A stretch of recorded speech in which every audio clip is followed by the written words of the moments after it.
विजया एकादशी व्रत कथा। श्री हरिविष्णुदेवाय नमः।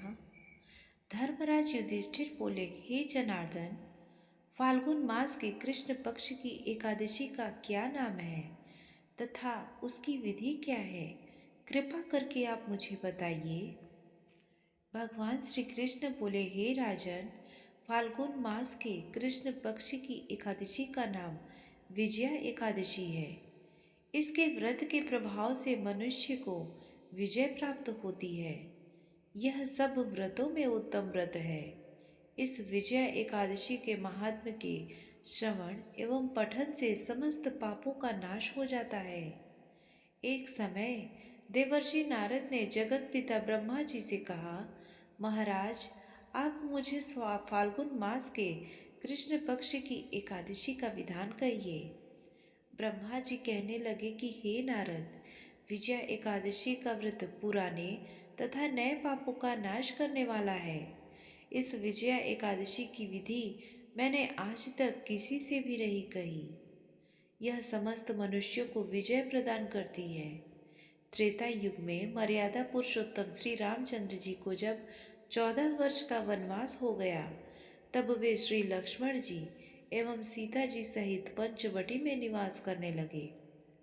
वहां पर दुष्ट रावण ने जब सीता जी का हरण किया, तब इस समाचार से श्री रामचंद्र जी एवं लक्ष्मण जी अत्यंत ही व्याकुल हुए और सीता जी की खोज में चल दिए। घूमते घूमते वे मरणासन जटायु के पास पहुंचे, तो जटायु ने उन्हें सीता जी का वृतांत सुनाकर स्वर्गलोक चले गए।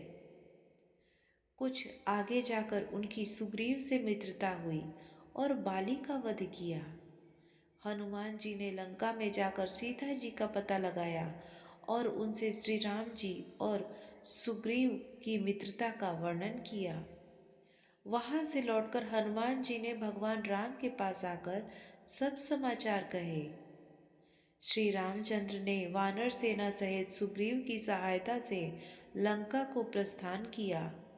जब श्री रामचंद्र जी समुद्र से किनारे पहुंचे, तब उन्होंने मगरमच्छ आदि से युक्त उस अगाध समुद्र को देखकर लक्ष्मण जी से कहा कि इस समुद्र को हम किस प्रकार पार करेंगे। लक्ष्मण ने कहा, हे पुराण पुरुषोत्तम, आप आदि पुरुष हैं, आप सब कुछ जानते हैं। यहाँ से आधा योजन दूर पर कुमारी द्वीप में वकदालभ्य नाम के मुनि रहते हैं। उन्होंने अनेक ब्रह्मा देखे हैं। आप उनके पास जाकर इसका उपाय पूछिए। लक्ष्मण जी के इस वचन को सुनकर श्री रामचंद्र जी वकदालभ्य ऋषि के पास गए और उनको प्रणाम करके बैठ गए। मुनि ने भी उनको मनुष्य रूप धारण किए हुए पुराण पुरुषोत्तम समझकर उनसे पूछा कि हे राम, आपका आना कैसे हुआ? श्री रामचंद्र जी कहने लगे कि हे ऋषि, मैं अपनी सेना सहित यहाँ आया हूँ और राक्षसों को जीतने के लिए लंका जा रहा हूँ। आप कृपा करके समुद्र पार करने का कोई उपाय बताइए। मैं इसी कारण से आपके पास आया हूँ। वकदालभ्य ऋषि बोले कि हे राम, फाल्गुन मास के कृष्ण पक्ष की एकादशी का उत्तम व्रत करने से निश्चय ही आपकी विजय होगी, साथ ही आप समुद्र भी अवश्य पार कर लेंगे। इस व्रत की विधि यह है कि दसवीं के दिन स्वर्ण, चांदी, तांबा या मिट्टी का एक घड़ा बनाएं। उस घड़े में जल से भरकर और 5 पल्लव रख वेदिका पर स्थापित करें। उस घड़े के नीचे सतनजा और ऊपर जौ रखें। उस पर श्री नारायण भगवान की स्वर्ण मूर्ति स्थापित करें।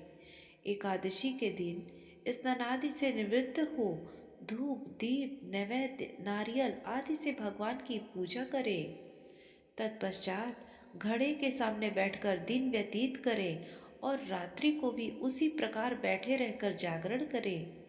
द्वादशी के दिन नित्य नियम से निवृत्त होकर उस घड़े को ब्राह्मण को दे दें। हे राम, यदि तुम भी इस व्रत को सेनापतियों सहित करोगे तो तुम्हारी विजय अवश्य होगी। श्री रामचंद्र जी ने ऋषि के कथनानुसार इस व्रत को किया और उसके प्रभाव से दैत्यों पर विजय पाई। अतः हे राजन, जो कोई मनुष्य विधि पूर्वक इस व्रत को करेगा, दोनों लोकों में उसकी अवश्य ही विजय होगी। श्री ब्रह्मा जी ने नारद से कहा था कि हे पुत्र, जो कोई इस व्रत के महात्म्य को पढ़ता या सुनता है, उसको वाजपेय यज्ञ का फल प्राप्त होता है। श्री हरि विष्णु देवाय नमः।